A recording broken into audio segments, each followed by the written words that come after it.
tahun-tahun biasa kan kita mundingan ya, biasa ketemu orang sama anak, makanya sedih banget nggak bisa pulang kali ini.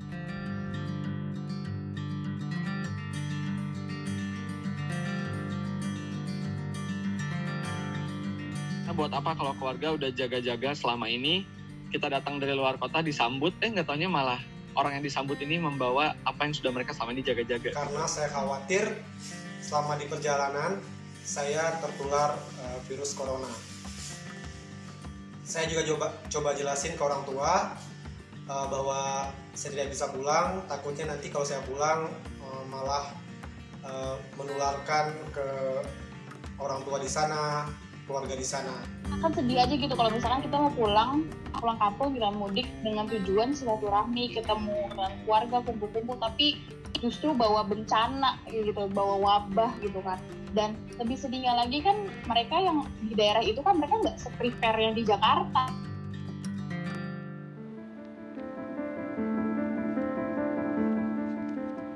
Mudik Lebaran tahun ini sudah dilarang pemerintah. Ritual tahunan yang selalu menjadi momen istimewa berkumpul bersama keluarga besar yang sudah diagendakan jauh-jauh hari. Namun karena corona, banyak orang mengurungkan niat untuk pulang kampung. Seperti yang dirasakan Ii Zakiah Derajat dan Wulan Mulyawani yang tahun ini harus berjauhan dengan keluarga tercinta karena corona. Saya ingin menyapa. Selamat malam Mbak Ii, selamat malam Mbak Wulan. Selamat malam Mbak Nana. Sehat-sehat mudah-mudahan semuanya sekeluarga. Alhamdulillah sehat. Alhamdulillah. Saya ingin ke Mbak Ii dulu. Mbak Ii di Kerawang dan memang memutuskan tidak pulang kampung ke Sumedang, padahal masih ada ibu. Tapi sebetulnya sangat berat karena ibu saat ini kondisinya sakit, begitu ya Mbak Ii? Betul Mbak Nana. Dan saya memutuskan untuk lebih baik menyayangi dengan jalan ini. Walaupun rasanya pasti berat sekali kepikiran ibu di kampung ya Mbak? Iya betul Mbak Nana, karena ya istilahnya saya berada di zona merah dan resikonya sangat besar sekali. Ibu saya sudah kondisinya sangat, istilahnya kesehatannya sedang dipertaruhkan.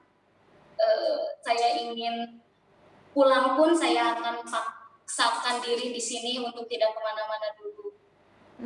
Boleh saya tahu ibu sakit apa Mbak Ii? Ibu saya sakit stroke. Badana. Dan di kampung, yang merawat di kampung sekarang siapa Mbak? Adik bungsu saya. Jadi hanya adik yang menemani ibu begitu ya Mbak? Iya, adik saya yang sekarang merawat semuanya tentang ibu semenjak saya ikut suami ke Karawang. Dan sebagai kakak pasti ada rasa perasaan bersalah, ingin juga bisa membantu, ingin bisa mengabdi pada ibu. Pasti berkecamuk segala perasaan itu jelang Lebaran ini ya Mbak? Betul Mbak Nana, apalagi saya harus melewatkan beberapa terapi ibu yang harus tertunda, terus kepulangan saya yang biasanya setiap bulan saya istilahnya sempatkan gitu ya Mbak Nana. Saya setiap bulan pasti ada izin ada tempat saya bekerja untuk menemui ibu, untuk mengetahui kabar ibu, untuk mengecek kesehatan ibu. Gitu. Kondisi ibu tapi sekarang bagaimana Mbak? Ibu alhamdulillah sehat, hanya tinggal butuh terapi fisik untuk bisa berjalan Mbak Nana, masih pakai kursi roda. Dan ibu paham, ibu mengerti bahwa Mbak Ii tidak bisa pulang kampung, tidak bisa mudik tahun ini Mbak? Ya, ibu saya yang menguatkan saya Mbak Nana, ibu saya yang membuat saya bisa bertahan di sini harus dengan senyuman yang ikhlas, melihat orang-orang. Sebenarnya saya juga kemarin sakit hati, sedang mencurahkan itu, kondisinya saya sedang patah hati Mbak Nana. Patah hati kenapa Mbak Ii?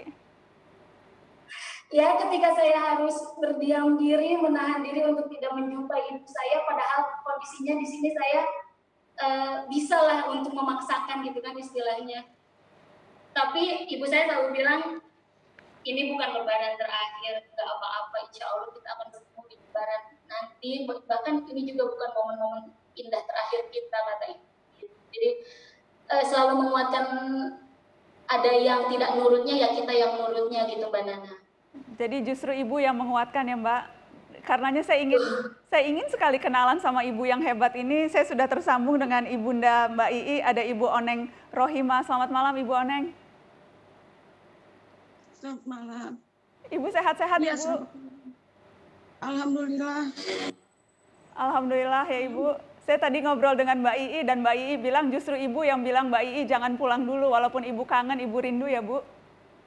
Iya. Saya kuatkan, semoga selamat di mana saja juga. Ya Allah. Kuatkanlah semuanya ya Allah. Itu doa Ibu yang tidak putus ya Bu. Iya.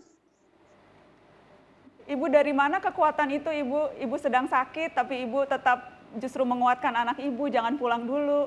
Berdoa supaya bukan ini lebaran terakhir. Dari mana kekuatan Ibu Bu? Kita mau belajar.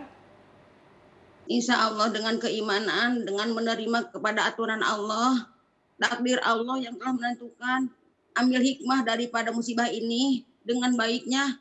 Contohnya seperti punya keluarga, suami kerja di kantor, tiap hari mau berjamaah sholat, nggak bisa. Dengan ada corona ini bisa berjamaah tiap waktu.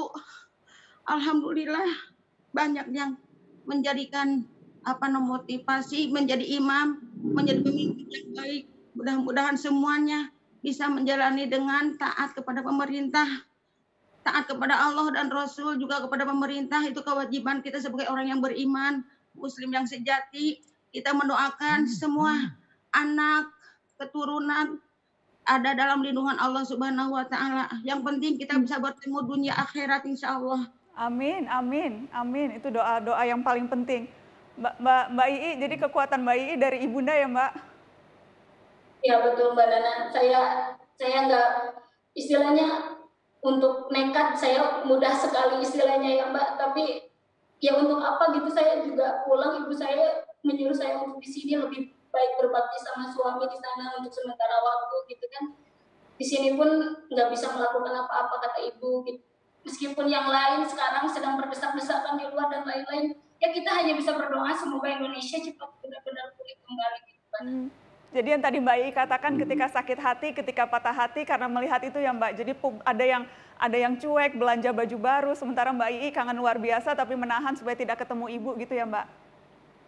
Iya Mbak Nana, karena istilahnya saya tidak pernah bisa jauh dari ibu sebelumnya gitu Mbak Nana. Baru berarti tahun sekarang saya benar-benar tidak bisa ada di samping ibu saya saat Idul Fitri. Biasanya saya menyiapkan sampai mau Idul Fitri ke masjid untuk mendorong kursi rodanya gitu Mbak Nana.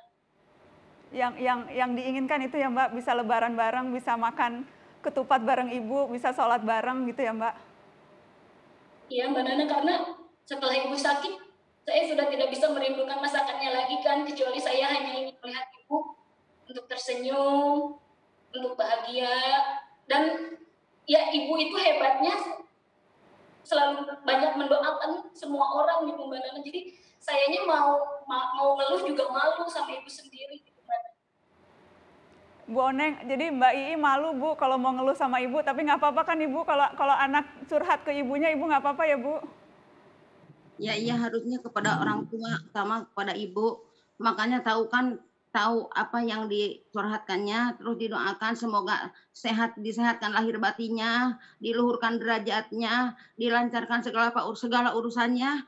Allah memberikan keselamatan dunia sampai akhirat, nanti kita bersama-sama. Sementara sekarang waktu kita taatilah dulu peraturan pemerintah. Saya selalu begitu bilangnya. Yang penting selamat dulu semuanya. Semoga COVID ini, wabah penyakit di Indonesia cepat hilang sama Allah. Dihilangkan, insya Allah kondusif lagi. Kita bisa berkumpul, mencengkerama di rumah. Ibu ridho ya Bu, Ibu rela ya Bu, tidak lebaran sama-sama ya Bu? Ridho lillahi ta'ala insya Allah. Lillahi ta'ala insya Allah. Terima kasih banyak Ibu. Tetap di Mata Najwa, kami akan kembali sesaat lagi.